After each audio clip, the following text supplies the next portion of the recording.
Do you know that Windows 10 have a gaming feature that will help you to play game more smoothly? If not, let's take you there. Click on the window icon at the left corner, click on setting. You'll see here a gaming box, click here.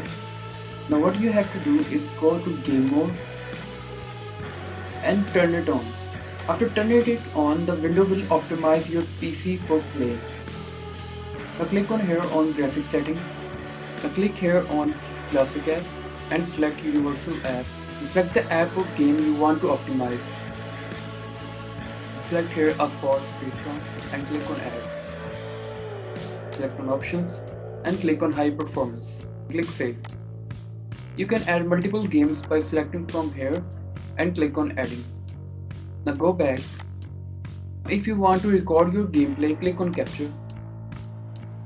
From here you can select where you want to keep your clips. You can select the length from here.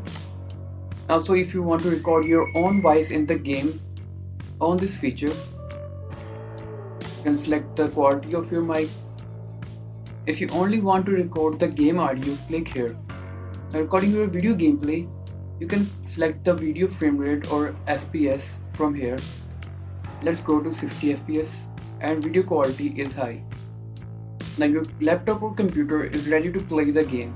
I hope you like this video. If you like this video, please like, share and comment on the video. Don't forget to subscribe and hit the bell icon to get more.